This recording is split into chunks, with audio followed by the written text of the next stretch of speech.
जय हिंद प्यारे बच्चों, स्वागत है आपका उत्कृष्ट डिफेंस एकेडमी के इस प्यारे से यूट्यूब चैनल में। तो बच्चों, परिश्रम बैच की इस बेहतरीन सीरीज को आगे बढ़ाते हुए आज हम फिर से कंटिन्यू करने वाले हैं अपने लास्ट 15 इयर्स के फिजिक्स के क्वेश्चंस को, जो आपके एनडीए के एग्जाम में आपको बहुत ज्यादा हेल्प करने वाले हैं। क्योंकि जितने नंबर ऑफ क्वेश्चंस आप इस लास्ट टाइम में लगाएंगे उतने कंसेप्ट्स आपके बिल्डअप होते रहेंगे। थ्योरी तो आपने पढ़ ली होगी, पर जितने क्वेश्चंस आप उस थ्योरी पे बेस्ड लगाएंगे या जो थ्योरी आपकी छूटी हुई होगी, जो कंसेप्ट छूटा हुआ होगा, उन सारे क्वेश्चंस को लगाने से कवर हो जाएगा। क्योंकि हम आपके लास्ट 15 इयर्स के फिजिक्स के हर एक क्वेश्चन को डिटेल में डिस्कस कर रहे हैं। आपने प्रीवियस वीडियोस में देख लिया होगा, हर एक ऑप्शन पे हम चर्चा कर रहे हैं, जिससे नए नए कॉन्सेप्ट्स आपको पता चल रहे होंगे और ये आपको हेल्प करेंगे आपके एनडीए जो अपकमिंग एग्जाम है। तो शुरुआत करते हैं बेटा इस सेशन की बेहतरीन जोश के साथ। तो आज हमारे पास है एनडीए 2012 का फर्स्ट पेपर, जिसके हम सारे फिजिक्स के क्वेश्चन करने वाले हैं। तो पहला क्वेश्चन हमारे पास क्या है, देखिए कि a refracting telescope consist of, यानी एक अपवर्तक दूरबीन में क्या होता है, one concave mirror and one convex lens, या two convex lenses of equal focal length, या two concave mirrors of different focal length, या two convex lenses of unequal focal length. तो देखिए बेटा, जो आपके पास रिफ्रैक्टिंग टेलीस्कोप होता है,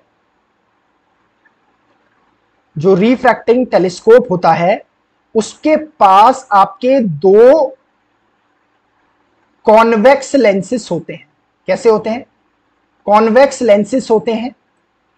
एक को आप कहते हैं ऑब्जेक्टिव, क्लियर है, एंड दूसरे को आप कहते हैं आईपीस। पर दोनों होते ही कॉन्वेक्स हैं और दोनों की फोकल लेंथ डिफरेंट होती है। यानी दोनों की अगर फोकल लेंथ की बात की जाए तो डिफरेंट होती है। तो जो आपकी ऑब्जेक्टिव की फोकल लेंथ होती है उसे एफ नॉट से रिप्रेजेंट किया जाता है, और जो आईपीस की फोकल लेंथ होती है उसे एफ ई से रिप्रेजेंट किया जाता है। और रिफ्रैक्टिंग टेलीस्कोप में जो ये ऑब्जेक्टिव की फोकल लेंथ होती है, it is always greater than focal length of eyepiece. Clear है? तो इसका मतलब है जो आपका रिफ्रैक्टिंग टेलीस्कोप है उसमें टू कॉन्वेक्स लेंसेस होते हैं, एक ऑब्जेक्टिव होता है, एक आईपीस होता है, बट दोनों की फोकल लेंथ डिफरेंट होती है। इसलिए आपका ऑप्शन नंबर डी क्या होगा? करेक्ट ऑप्शन होगा। यानी refracting telescope consist of two convex lenses of unequal focal lengths. अगला क्वेश्चन क्या कह रहा है? Two similarly charged bodies are kept 5 centimetre apart in air if the second body is shifted away from the first by another 5 centimeter, their forces of repulsion will be। यानी आपके पास क्या है, दो चार्ज बॉडीज है, मान लेते एक बॉडी ये है और एक बॉडी ये है, इनके बीच का जो सेपरेशन दे रखा है वो 5 सेंटीमीटर दे रखा है। अब इसे क्या किया जा रहा है, इस बॉडी को थोड़ा और शिफ्ट किया जा रहा है। कितना? 5 सेंटीमीटर ही शिफ्ट किया जा रहा है। इसका मतलब पहले आपका आर जो था वो 5 सेंटीमीटर था, अब आर डैश जो हो गया है वो 10 सेंटीमीटर हो गया है। इसका मतलब मैं ये कह सकता हूं कि R dash is equals to आपका 2r हो गया है, क्योंकि लेंथ को 2 गुना यानी सेपरेशन को 2 गुना कर दिया गया है। क्लियरली? अब आपके पास जो फोर्स का फॉर्मूला होता है इलेक्ट्रोस्टैटिक फोर्स का, वो होता है K Q1 Q2 over R square होता है। यानी यहां से अगर आप देखोगे तो F is inversely proportional to आपके पास R स्क्वायर आता है। अब आपके पास R डैश क्या है, इसके अकॉर्डिंग आपके पास F क्या आ जाएगा? Inversely proportional to R dash का होल स्क्वायर।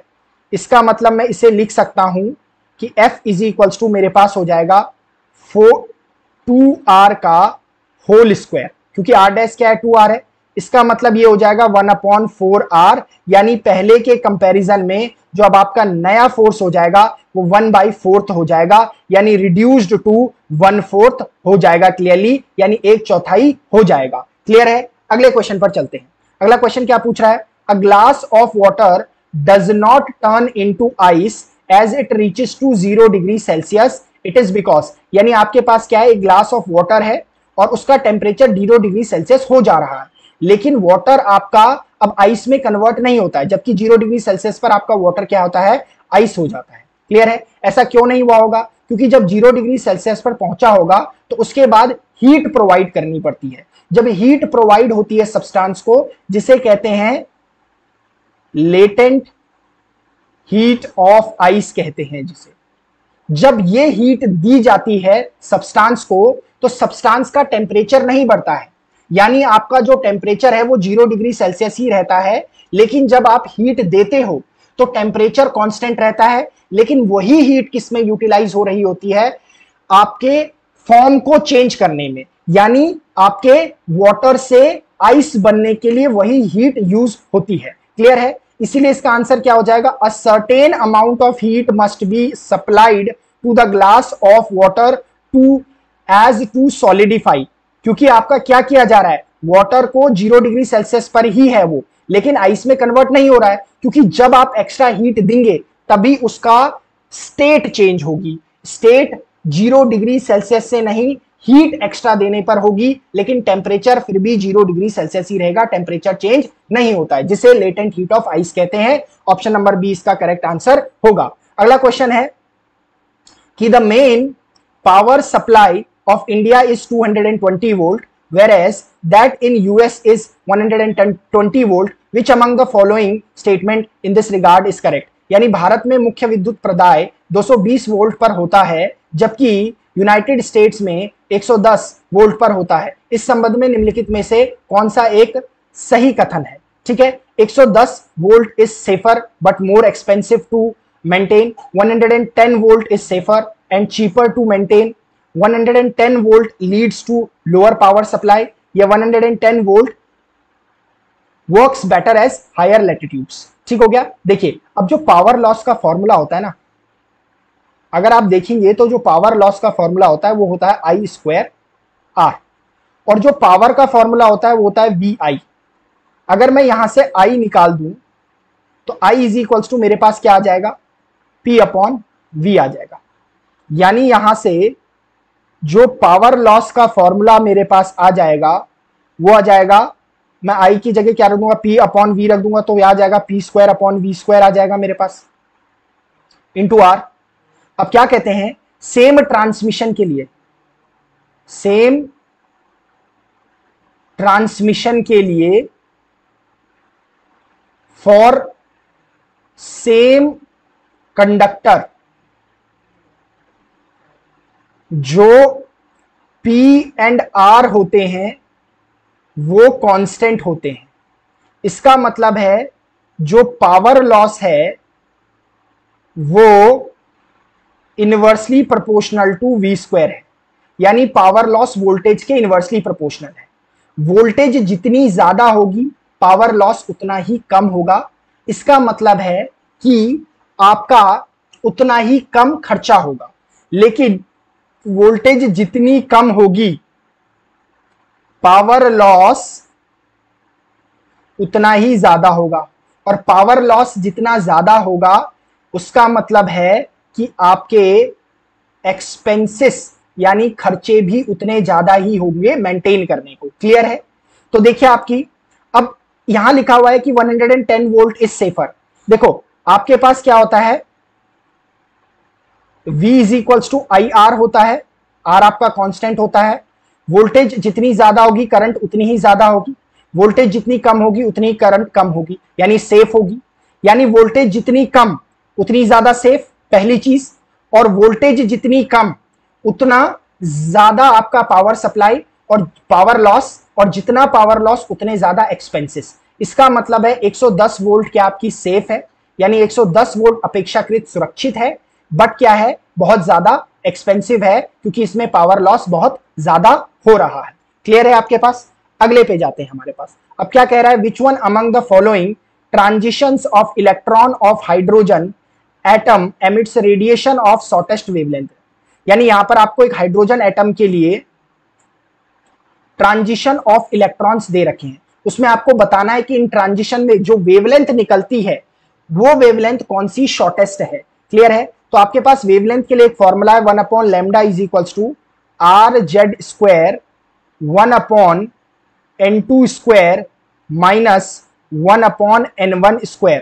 यहां पर r जो है रिडबर्ग्स कांस्टेंट है, z जो है एटॉमिक नंबर है, क्योंकि हाइड्रोजन एटम है तो मेरे पास जो z होगा वो 1 हो जाएगा क्लियरली। ठीक है, अब हर एक केस के लिए निकाल के देखते हैं, a के लिए निकाल के देखते हैं। तो 1/λ1 जो मेरे पास आ जाएगा वो आ जाएगा r, z² का 1 हो जाएगा, 1 मेरे पास क्या हो जाएगा 2 क्या है 1 का स्क्वायर, क्योंकि n2 से 1 हो रहा है, -1/2 का स्क्वायर।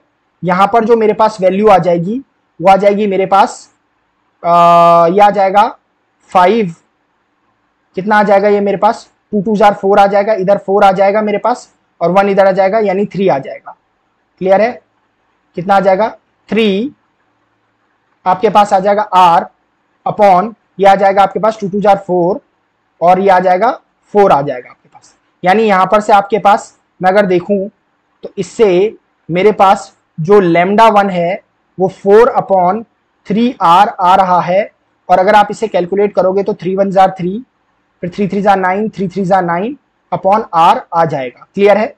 ऐसे ही आप b की बात करेंगे तो 1/λ2 इज इक्वल्स टू क्या हो जाएगा r, और ये आ जाएगा 1/n2 क्या है 2 का स्क्वायर माइनस आपके पास कितना हो जाएगा 3 का स्क्वायर, और अगर आप इसे निकालेंगे तो ये आपके पास कितना आ जाएगा, ये आ जाएगा ऊपर 5r। ठीक है, ये 3 3 जार क्या आ जाएगा 9 और 2 2 जार 4 हो जाएगा, तो 5 - 4 कितना आ जाएगा मेरे पास 5 आ जाएगा, और ये आ जाएगा 3 3 जार 9 और ये आ जाएगा आपके पास 36 नीचे। और इसे अगर मैं क्या निकालूंगा λ2 निकालूंगा तो ये मेरे पास आ जाएगा 36/5r आ जाएगा। इसे अगर मैं कैलकुलेट करूंगा तो क्या आ जाएगा 5, देखो आप कैलकुलेट करोगे तो 5 7 जार 35 पॉइंट, ये मेरे पास क्या आ जाएगा 1 आ जाएगा, और 5 2 जार 10 आ जाएगा अपॉन r मेरे पास आ जाएगा। इसी तरीके से अगर मैं यहां पर क्या निकालूं c निकालूं, देखो जरा, तो 1/λ3 इज इक्वल्स टू मेरे पास क्या आ जाएगा r, और ये मेरे पास आ जाएगा 1/3 का स्क्वायर माइनस 1/4 का स्क्वायर इज इक्वल्स टू ये मेरे पास आ जाएगा कितना आएगा यहाँ पर मेरे पास 7 आ जाएगा। देखो ये दिया 4 4 जा 16 और 9 आ जाएगा 7r अपॉन ये आ जाएगा 4 4 जा 16 और 3 3 जा 9 144 आ जाएगा मेरे पास। यानी यहाँ पर λ3 इज इक्वल्स टू मेरे पास आ जाएगा 144/7r आ जाएगा। अभी आ जाएगा 7 2 जार 14। क्लियर है, अगर मैं इसको कैलकुलेट करूंगा तो पॉइंट लग जाएगा। ठीक है, 7 2 जार 14 हो जाएगा, ये पॉइंट लग गया मेरे पास, और फिर ये मेरे पास 4 बच गया तो क्या आ गया पॉइंट से 0 आ गया, 7 5 जा 35। ठीक है, इतना अपॉन मेरे पास क्या आ जाएगा r आ जाएगा। क्लियर है, ऐसे ही d मेरे पास हो जाएगा 1/λ4 इज इक्वल्स टू r, ये मेरे पास आ जाएगा 1/4 का स्क्वायर माइनस 1/5 का स्क्वायर इज इक्वल्स टू मेरे पास कितना आ जाएगा ये 9r अपॉन अगर देखूं तो मैं ये 400 आएगा। यानी λ4 इज इक्वल्स टू मेरे पास आ जाएगा 400/9r आ जाएगा। कैलकुलेट करूंगा तो 9 क्या आ जाएगा 9 4 जा 36 आ जाएगा, 9 4 जा 36, फिर इधर से कितना आ जाएगा 4 आ जाएगा। ठीक है, 9 4 जा 36 हो जाएगा, डॉट लग जाएगा मेरे पास। क्लियर है, और यहां पर कितना आ जाएगा फिर से 4 टाइम्स हो जाएगा तो ये मेरे पास r आ जाएगा। अब आप देख रहे होगी तो शॉर्टेस्ट वेवलेंथ नीचे सबके आ रहे हैं, शॉर्टेस्ट वेवलेंथ जो आ रही है वो a वाले केस में आ रही है, यानी जो ट्रांजिशन n2 टू n1 हो रहा है इस केस में हमारे पास शॉर्टेस्ट वेवलेंथ आ रही है। क्लियर है, तो ए ऑप्शन हमारा करेक्ट आंसर होगा। अगला क्या है, an object is in uniform circular motion on a plane. पहले ये देख लो, जो यूनिफॉर्म सर्कुलर मोशन होता है ना, यूनिफॉर्म सर्कुलर मोशन, इसके लिए कंडीशंस क्या क्या होती है देखो जरा। इसके लिए एक तो बॉडी को क्या करना चाहिए, सर्कुलर पाथ में ट्रेवल करना चाहिए, सर्कुलर पाथ में ट्रेवल करना चाहिए। स्पीड जो होती है बॉडी की वो कांस्टेंट होती है। क्लियर है, अगला ईच पॉइंट ऑफ मोशन पे, ईच पॉइंट ऑफ मोशन पे डायरेक्शन चेंज होता है, यानी मोशन ऑफ डायरेक्शन चेंज होता है। इसका मतलब जो वेलोसिटी होती है इस केस में वो आपके पास वेरिएबल होती है, और एक और पॉइंट, इसमें जो मोशन होता है वो एसिलरेटेड होता है। क्लियर है? ये यूनिफॉर्म सर्कुलर मोशन के लिए कंडीशंस होती है। अब पूछ रहा है कि यूनिफॉर्म सर्कुलर मोशन के लिए इनमें से कौन सा ग्राफ क्या है, दिखा रहा है, और ये एक्स और टी यानी डिस्प्लेसमेंट और टाइम के बीच में ग्राफ खींचा गया। अब देखो, जब यूनिफॉर्म सर्कुलर मोशन होता है ना, तो यूनिफॉर्म सर्कुलर मोशन के लिए एक इक्वेशन होती है, तो हम लिख सकते हैं कि equation for uniform circular motion ये होती है आपके पास डिस्प्लेसमेंट के लिए x is equal to A sine omega T. अब जहां साइन आ गया तो इसका मतलब है साइन का कर्व आ जाएगा जो आपको पहला दिखाई दे रहा है, तो ए ऑप्शन इसका करेक्ट हो जाएगा, क्योंकि साइन का कर्व भी ऐसा ही होता है, यानी साइन का ग्राफ भी ऐसा ही होता है। अगला मेरे पास आ गया कि the penetrating power of X-ray can be increased by, यानी एक्सरे की पेनिट्रेटिंग पावर यानी विभेदन क्षमता को हम कैसे बढ़ा सकते हैं। अब देखो, एक्सरे की पावर को आप एक्सरे के पेनिट्रेशन पावर को आप कैसे इंक्रीज कर सकते हो, by increasing energy of X-ray. ठीक है, अब एक्सरे प्रोड्यूस किससे हो रही है, जब इलेक्ट्रॉन्स को हाई स्पीड पर बॉम्बार्ड किया जाता है किसी टारगेट पे। अच्छा, और इलेक्ट्रॉन्स हाई स्पीड पर कैसे जाते हैं, इलेक्ट्रॉन्स हाई स्पीड पर तभी जाते हैं जब पोटेंशियल डिफरेंस को इंक्रीज किया जाता है, पोटेंशियल डिफरेंस को इंक्रीज किया जाता है किसके between cathode and anode. Clear है? कैथोड एंड एनोड के बीच के जब पोटेंशियल डिफरेंस को इंक्रीज किया जाता है तो इलेक्ट्रॉन्स की एनर्जी बढ़ जाती है। इलेक्ट्रॉन्स की एनर्जी बढ़ेगी तो इसका मतलब है एक्सरे की एनर्जी भी बढ़ेगी, एक्सरे की एनर्जी बढ़ेगी तो विभेदन क्षमता भी बढ़ेगी। तो कौन सा ऑप्शन हो जाएगा, increases the potential difference between the cathode and anode. जब इस कंडीशन को करेंगे तो एक्सरे की विभेदन क्षमता बढ़ जाएगी। क्लियर है? अगला क्वेश्चन क्या कह रहा है, the graph given above indicates change in temperature theta when Q heat was given to the substance। ठीक हो गया? Which one among the following parts of the graph correctly depict the latent heat of the substance। latent heat के case में क्या होता है, latent heat के case में हीट तो इंक्रीज करती है बट टेम्परेचर जो होता है वो कांस्टेंट रहता है। ठीक हो गया? टेम्परेचर क्या रहता है, कांस्टेंट रहता है, यानी आपका Q तो बढ़ेगा, हीट तो बढ़ेगी, लेकिन टेम्परेचर कांस्टेंट रहेगा लेटेंट हीट ऑफ सब्सटेंस में। क्लियर है? तो देखो आप जरा, B से C में आप देखो टेम्परेचर कांस्टेंट है, D से E में टेम्परेचर कांस्टेंट है, थीटा क्या है, कांस्टेंट है दोनों केस में, लेकिन आपकी जो हीट है Q है वो बढ़ते जा रही है। इसका मतलब है कौन से इसमें दो ग्राफ है जो डिपिक्ट कर रहे हैं लेटेंट हीट ऑफ सब्सटेंस को, BC and DE।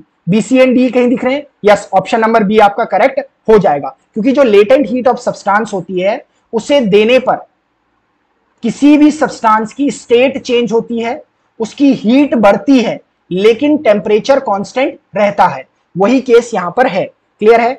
When a solid object is emerged in water there is loss in its weight, this loss is, ये किससे रिलेटेड है, ये आर्किमिडीज प्रिंसिपल से रिलेटेड है।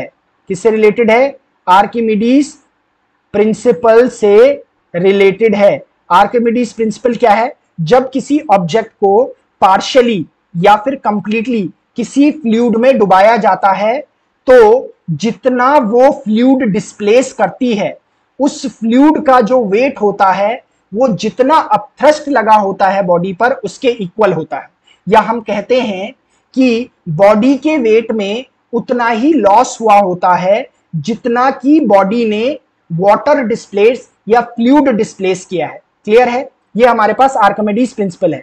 तो क्या है, when a solid object is emerged in a water there is loss in weight, this loss is equal to the weight of the water displaced. बिल्कुल सही है, यही आर्किमिडीज प्रिंसिपल है कि जितना वाटर डिस्प्लेस है उसके इक्वल हो जाता है जितना लॉस हुआ है। क्लियर है? अगला है कि body A of mass 2 kg and another body of B of mass 4 kg and same materials are kept in the same sunshine for some interval of time. If the rise in temperature is equal for both the bodies, then which one among the following in regard is correct? यानी क्या करा जा रहा है हिंदी में आप देखेंगे तो एक पदार्थ के द्रव्यमान 2 kg के पिंड A और द्रव्यमान 4 kg के पिंड B को सूर्य की एक ही रोशनी में कुछ समय अंतराल के लिए रखा गया है। अगर दोनों पिंडों के तापमान में बढ़ोतरी बराबर है तो इस संबंध में निम्नलिखित में से कौन सा सही है? Heat absorbed bye B is double because its mass is double, ठीक है। Heat absorbed bye A is double because its mass is half. Heat absorbed by both A and B, अच्छा ठीक है, हीट ऑब्जर्व्ड की बात की जा रही है। तो अगर आप देखोगे तो हीट एब्जॉर्ब्ड का जो फॉर्मूला होता है वो होता है हीट एब्जॉर्ब्ड बाय बॉडी। जब आप किसी सनशाइन में बॉडी को रखेंगे तो Q is equals to MC del T होता है। यहां पर M क्या होता है? मास ऑफ बॉडी होता है, क्लियर है। और C होता है वो हीट कैपेसिटी होता है, और जो डेल T होता है वो राइज इन टेम्परेचर होता है। अब देखो, क्योंकि हमारे पास मटेरियल क्या है, सेम है कह रहा, वो सेम मटेरियल है कह रहा, इसका मतलब है हीट कैपेसिटी सेम होगी, क्लियर है। क्योंकि हीट कैपेसिटी मटेरियल पर डिपेंड करती है और मटेरियल सेम है, यानी हमारे पास पदार्थ क्या है, समान है, तो क्या होगा आपके पास हीट कैपेसिटी सेम होगी, क्लियर है। यानी और राइज इन टेम्परेचर, वो कह रहा है राइज इन टेम्परेचर इक्वल है, राइज इन टेम्परेचर भी इक्वल है, सिर्फ मास चेंज हो रहा है। तो आपके पास अगर मैं निकालूं तो QA इज इक्वल्स टू क्या आ रहा है, MAC डेल T, और MA क्या दे रखा है, A का मास क्या दे रखा है, 2 दे रखा है, तो 2C डेल T हो जाएगा। ऐसे ही QB अगर मैं निकालूं तो MBC डेल T हो जाएगा। MB क्या दे रखा है, 4 दे रखा है, C डेल T। अब अगर देखूं मैं यहां पर दोनों इक्वेशन को तो QB जो है वो ट्वाइस ऑफ QA है, क्लियर है। और ऐसा किसकी वजह से हुआ, क्योंकि QB का मास क्या है, 2 गुना है। QB नहीं, यानी दूसरे जो ऑब्जेक्ट है, बॉडी है, उसका मास क्या है, 2 गुना है।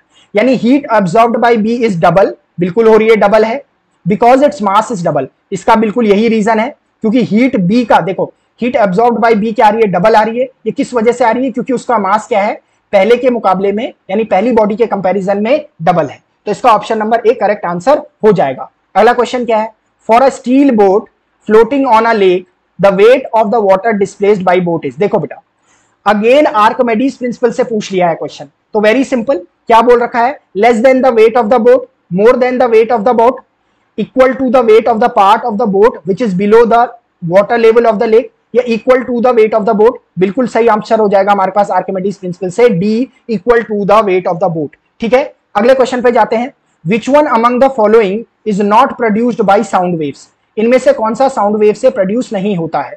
देखो, साउंड वेव से डिफ्रैक्शन होता है, रिफ्लेक्शन भी होता है, और हमारे पास रिफ्रैक्शन भी होता है, तीनों की तीनों कंडीशन होती है। अब देखो, जो साउंड वेव होती है ना, जो साउंड वेव्स होती है बेटा, वो लॉन्गिट्यूडनल वेव्स होती है, लॉन्गिट्यूडिनल वेव्स होती है। और लॉन्गिट्यूडनल वेव्स में क्या होता है, जो वाइब्रेशन ऑफ पार्टिकल्स होता है, वाइब्रेशन ऑफ पार्टिकल्स होता है, वो parallel to travelling of wave होता है, या प्रोपोगेशन ऑफ वेव होता है।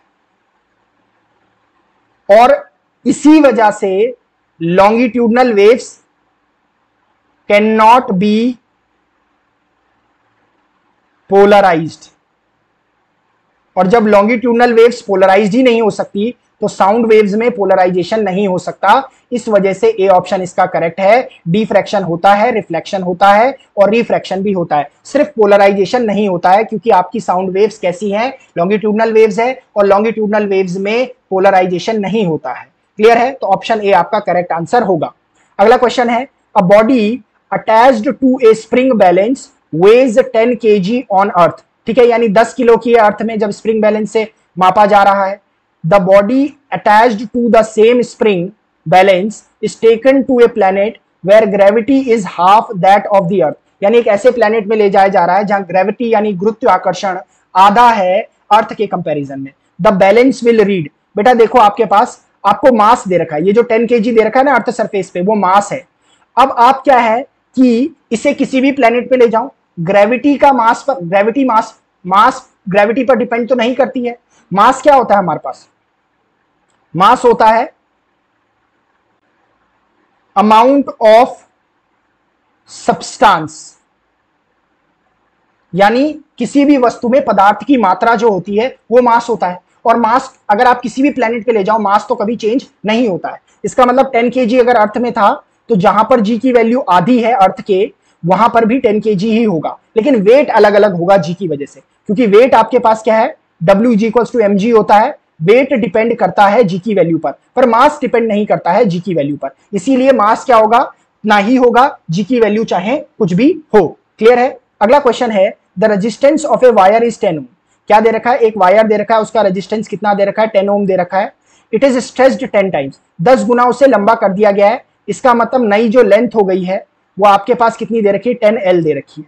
अगर लेंथ 10L हो गई है तो उसका क्या होगा? क्रॉस सेक्शन एरिया भी चेंज होगा, क्योंकि वॉल्यूम कांस्टेंट रखना है। तो A dash is equals to आपके पास क्या हो जाएगा? A अपॉन 10 हो जाएगा। क्लियर है? अब देखो R आपको क्या दे रखा है? R आपको यानी रो L अपॉन A जो दे रखा है वो 10 ओम दे रखा है। अब नया R डैश क्या हो गया? जब उसे स्ट्रेच किया गया तो ये आ जाएगा रो L डैश, क्योंकि मटेरियल तो चेंज नहीं हो रहा है तो रो सेम रहेगा, L dash upon A dash. अब इसे देखूंगा मैं तो रो L डैश क्या दे रखा है आपके पास? 10L। ठीक है, क्या दे रखा है? 10L दे रखा है। अपॉन A क्या? A डैश क्या दे रखा है? A अपॉन 10 दे रखा है। इसे सॉल्व करूंगा तो मेरे पास आ जाएगा, ऊपर चला जाएगा 10, 10 10 100 हो जाएगा, और ये आ जाएगा रो L अपॉन A आ जाएगा। रो L अपॉन A की वैल्यू क्या है? 10 ओम है। इसका मतलब ये क्या हो जाएगा? 100 इंटू 10 ओम हो जाएगा, तो मेरे पास कितना आ जाएगा? 1000 ओम आ जाएगा। इसका मतलब ऑप्शन नंबर डी मेरा करेक्ट आंसर होगा यहां पर। क्लियर है? आगे देखते हैं हमारे पास, if a focal length of biconvex. Biconvex क्या होता है आपके पास? कॉन्वेक्स लेंस ही होता है। कॉन्वेक्स यानी उत्तल, उत्तल लेंस ही होता है। क्लियर है? उसकी फोकल लेंथ कितनी दे रखी है? F इज इक्वल्स टू आपको दे रखी है 25 सेंटीमीटर। अब जो कॉन्वेक्स लेंस होता है इसका जो F होता है वो आपका पॉजिटिव ही होता है। आपको पावर निकालनी है, पावर इज इक्वल्स टू क्या होता है? 1 अपॉन F। किस में देना है? मीटर में। अब ये सेंटीमीटर में, तो 1 अपॉन 25 अपॉन 100 हो जाएगा, तो ये मेरे पास कितना आ जाएगा? 100 अपॉन 25, और इसे मैं कैंसिल करूंगा तो +4 डायोप्टर आ जाएगा। तो ऑप्शन नंबर ए आपका करेक्ट आंसर हो जाएगा। अगला क्वेश्चन देखिए हमारे पास क्या कह रहा है, the thermal conductivity of a copper is 4 times that of brass. ठीक हो गया? 2 rods of copper and brass having same length and cross section area are joint end to end. The free end of copper is 0 degree Celsius and the free end of brass is 100 degree Celsius. The temperature of the junction is. क्या कह रहा है? देखो आपको कि आपको दो copper, 2 rods दे रखी है, इसे ऐसे बना लेते हैं, और इनको कनेक्ट किया गया है। मान लो यहां से कनेक्ट किया गया है, ये कॉपर की है, ये ब्रास की है। इसके जो फ्री एंड है इस तरफ वाला, इसका टेम्परेचर कितना दे रखा है? 0 डिग्री सेल्सियस दे रखा है, और इसके ब्रास के फ्री एंड का टेम्परेचर कितना दे रखा है? 0 डिग्री सेल्सियस। ठीक हो गया?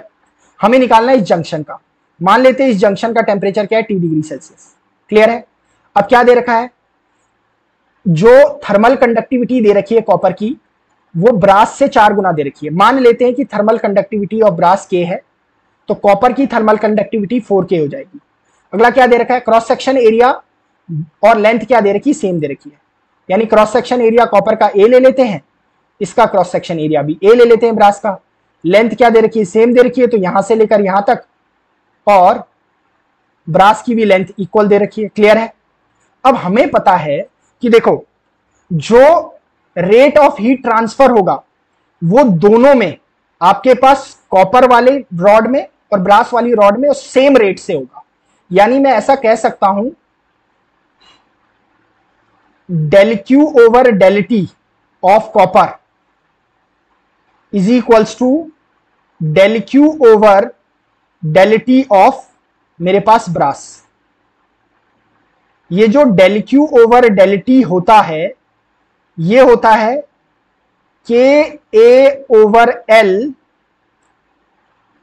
Into del T. ये dQ/dt की इक्वेशन कौन सी है? ये है रेट ऑफ हीट ट्रांसफर। अब रेट ऑफ हीट ट्रांसफर दोनों में सेम है। अब देखो जरा मैं निकाल लेता हूं। अब देखो कॉपर का क्या दे रखा है हमारे पास, कॉपर का थर्मल कंडक्टिविटी कितनी दे रखी है, के की जगह क्या रखूंगा 4K रख दूंगा, ठीक है। क्रॉस सेक्शन एरिया दोनों का सेम दे रखा है, लेंथ दोनों का सेम दे रखा है। टेम्परेचर निकालना है तो टेम्परेचर क्या आ जाएगा यहाँ पर T-0 आ जाएगा, T-0 डिग्री सेल्सियस आ जाएगा। इज इक्वल्स टू मेरे पास क्या आ जाएगा, ब्रास का थर्मल कंडक्टिविटी K है, क्रॉस सेक्शन एरिया और लेंथ सेम दे रखी है, ये हो जाएगा हमारे पास 100 डिग्री सेल्सियस माइनस T हो जाएगा।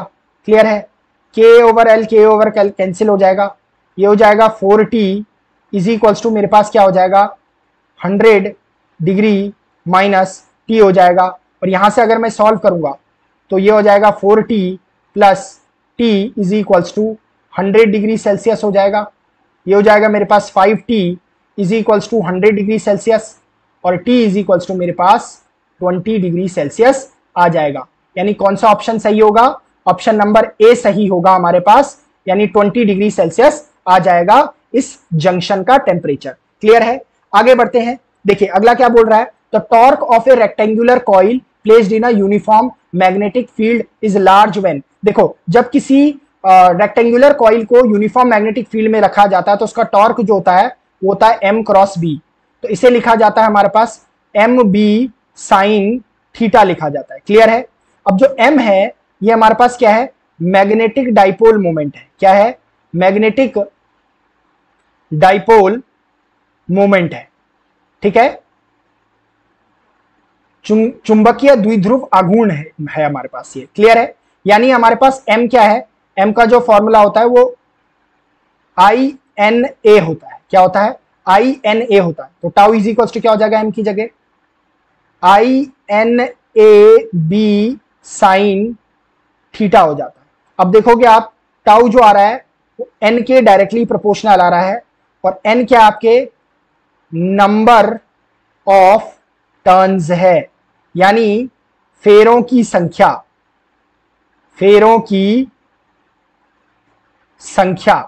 क्लियर है, ये नंबर ऑफ टर्न्स है तो फेरों की संख्या। इसका मतलब है टॉर्क को लार्ज करने के लिए आपको क्या करना पड़ेगा, फेरों की संख्या बढ़ानी पड़ेगी। क्लियर है, यानी नंबर ऑफ टर्न्स को लार्ज करना पड़ेगा, तभी आपके पास क्या आएगा, टाउ लार्ज आएगा, यानी आघूर्ण जो है आपके पास वो लार्ज आएगा। क्लियर है, अगला बढ़ते हैं हमारे पास। देखो two metallic wires A and B are of same material, दोनों के मटेरियल सेम है, यानी रेजिस्टिविटी सेम है, प्रतिरोधकता सेम है, एंड हैव इक्वल लेंथ, दोनों की लेंथ भी सेम है। If the cross section area B is double, cross sectional area of B, cross sectional area of B यानी बी का क्रॉस सेक्शनल एरिया जो है twice of cross sectional area of A है। Clear है, ये मेरे पास है। क्लियर है, इसे स्मॉल ए से रिप्रेजेंट कर लेते हैं सो दैट ये थोड़ा सा अटपटा ना लगे। क्लियर है, यानी मेरे पास क्या है, बी का जो क्रॉस सेक्शनल एरिया है वो क्या है, twice of cross sectional area of A है। क्लियर है, तो मेरे पास क्या आ जाएगा, R A is equal to मेरे पास रो, लेंथ तो दोनों की सेम दे रखी है, अपॉन ए आ जाएगा। और ऐसे ही मेरे पास क्या आ जाएगा, R B is equals to rho L upon मेरे पास क्या आ जाएगा, ए बी आ जाएगा। मगर ए बी मुझे क्या दे रखा है, R B is equals to क्या लिख सकता हूं, rho L upon twice of A आ जाएगा। तो इसका मतलब R B is equals to मैं इसे लिख सकता हूं 1/2 और ये रो एल अपॉन ए क्या है मेरे पास, ये मेरे पास आर ए है, तो यह जाएगा आर ए का आधा हो जाएगा। क्लियर है, यानी क्या हो जाएगा, हाफ ऑफ क्या आ जाएगा मेरे पास, हाफ ऑफ ए हो जाएगा, यानी हाफ ऑफ ए, यानी ए के वैद्युत प्रतिरोध का आधा गुना हो जाएगा। क्लियर है, आगे बढ़ते हैं। क्या बोल रहा है, two thin convex lenses of focal length 4 centimetre and 8 centimeter are separated by a distance of 4 centimeter in air. The combination will be, अच्छा यानी 4 सेंटीमीटर और 8 सेंटीमीटर फोकस दूरी वाले दो पतले उत्तल लेंस हवा में 4 सेंटीमीटर की दूरी से पृथक किए गए। यानी आपको कंडीशन क्या दे रखी है, मान लो कि ये एक कॉन्वेक्स लेंस है और ये एक कॉन्वेक्स लेंस है, इनको क्या करा गया है, 4 सेंटीमीटर की दूरी पर रखा गया है और इसकी जो फोकल लेंथ है पहले की वो 4 सेंटीमीटर इसकी फोकल लेंथ है, यानी F1 आपको ये दे रखा है और इसकी जो फोकल लेंथ f2 दे रखी है वो आपको क्या दे रखी है, 8 सेंटीमीटर दे रखी है, और ये आपको इनके बीच का सेपरेशन d दे रखा है। तो देखो ऐसे के लिए हमारे पास एक फॉर्मूला होता है, डायरेक्ट फॉर्मूला, अगर आपने क्लास 12th में पढ़ा होगा तो ये आपका आ जाता है 1/f प्लस 1/f2 माइनस आपका d अपॉन f1 f2 आता है। क्लियर है? अगर आप इसे कैलकुलेट करेंगे तो f इक्विवेलेंट आपके पास क्या आ जाएगा, 1/f क्या है, f1 क्या है 4 प्लस 1/f2 क्या है आपके पास 8 माइनस आपके पास d क्या है 4 अपॉन आपके पास क्या है f1 f2 क्या है 8 4 जार 32 हो जाएगा। क्लियर है? तो इसका मतलब 1/f इक्विवेलेंट मेरे पास क्या आ जाएगा, अगर मैं इसका एलसीएम निकालूं तो ये 32 हो जाएगा, 4 8 जार 32 हो जाएगा, प्लस 8 4 जार 32 हो जाएगा, और ये -4 होगा, 4 से 4 कैंसिल हो जाएगा, पॉजिटिव नेगेटिव, तो 1/f इक्विवेलेंट मेरे पास जो आ जाएगा वो आ जाएगा 8/32, यानी f इक्विवेलेंट जो मेरे पास आ जाएगा वो 32/8 आएगा, और 8 4 जार 32 हो जाएगा, यानी 4 सेंटीमीटर कॉम्बिनेशन की लेंथ हो जाएगी, यानी संयोजन की फोकस क्या हो जाएगी मेरे पास 4 सेंटीमीटर, यानी ए ऑप्शन आपका करेक्ट होगा। अगला क्वेश्चन है हमारे पास, देखो, कंसिडर द फॉलोइंग स्टेटमेंट हाइपरमाइट्रोपिया। अच्छा, हाइपरमाइट्रोपिया क्या होता है? हाइपरमाइट्रोपिया होता है, ये होता है फार SIGHTED, फार साइटेडनेस कहते हैं इसे, यानी इसे कहते हैं दूरदृष्टि दोष, दूरदृष्टि दोष कहते हैं इसे। दूरदृष्टि दोष में क्या होता है, फार साइटेडनेस क्या होता है, दूर का तो आपको क्लियरली दिखाई देता है, ठीक है, दूर का क्लियरली दिखाई देता है, यानी पास का क्लियरली नहीं दिखाई देता है। क्लियर है? तो कौन सा ऑप्शन सही होगा? A person can not see the distance object clearly, ये तो गलत हो गया। A person can not see the near objects clearly, बिल्कुल सही है, नियर ऑब्जेक्ट्स को क्लियरली नहीं देख सकता है। The near point of the eye gets shifted away from the normal position, बिल्कुल सही है, क्योंकि नियर का नहीं देख पा रहा है तो नियर पॉइंट ही क्या हुआ होगा, शिफ्ट हुआ होगा, तो तीसरा भी सही है आपके पास। The far point of the eye get shifted, far point नहीं हुआ है क्योंकि दूर का तो उसे क्या कर रहा है, क्लियरली दिखाई दे रहा है, तो 2 और 3 इसका करेक्ट आंसर हो जाएगा, यानी ऑप्शन नंबर डी इसका करेक्ट आंसर हो जाएगा। क्लियर है? अब देखिए, इसके जो रेक्टिफिकेशन के लिए है वो कॉन्वेक्स लेंस का यूज किया जाता है इसके रेक्टिफिकेशन के लिए। क्लियर है?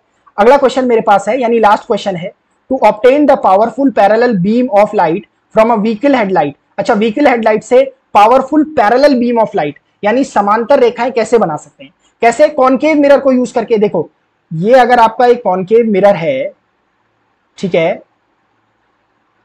ठीक है, और ये प्रिंसिपल एक्सिस मान लेते हैं, यहां पर आपका बल्ब है, ये क्या है, बल्ब है, ये रेज ऑफ लाइट गई, ये रेज ऑफ लाइट गई। अब देखो, जो फोकस से रेज ऑफ लाइट जाती है वो क्या हो जाती है रूल के according, parallel to principal axis. देखो, हो गई पैरेलल टू प्रिंसिपल एक्सिस, हो गई पैरेलल टू प्रिंसिपल एक्सिस। इसीलिए जो हेडलाइट है उनमें आपका किसका यूज किया जाता है, कॉनकेव मिरर का यूज किया जाता है, क्योंकि कॉनकेव मिरर के हेल्प से आप बल्ब से जो रेज आ रही है उनको पैरेलल कर सकते हो और पावरफुल बीम दे सकते हो। क्लियर है? तो यहां पर आपके 2012 के फर्स्ट के सारे क्वेश्चंस आपके कंप्लीट हुए। जैसा कि मैंने आपको बताया था, हर एक क्वेश्चन को हमने बहुत डिटेल में डिस्कस किया है, इससे आपके maximum number of concepts build up हुए होंगे, जो आपको आपके एनडीए 2023 के अपकमिंग एग्जाम में बहुत ज्यादा हेल्प करने वाले हैं। बेटा, आप क्या करें कि इन सारी वीडियोस को जो अभी तक मैंने बनाई है, उन क्वेश्चंस को आप करें, सॉल्व करें, डिटेल में उनको सुनिए, बिल्कुल वीडियो को आप क्या करिए, पॉज करके पहले क्वेश्चन खुद ट्राई करें और उसके बाद क्या करें, सॉल्यूशन को देखें, सो दैट आपको पता चल सके कि आप गलती कहां कर रहे हो। क्लियर है? इसी तरीके से हम आगे भी आपके लिए पूरा 2023 तक सारे पेपर्स लाने वाले हैं, जिसमें आपके फिजिक्स के सारे क्वेश्चंस को हम डिटेल में सर्च करेंगे। तब तक के लिए आप हमारे चैनल को सपोर्ट करें, शेयर करें, वीडियो को लाइक करें, सब्सक्राइब करें और साथ में पढ़ाई करें। क्लियर है? तो मिलते हैं आपसे नेक्स्ट वीडियो में। Till then keep studying. जय हिंद।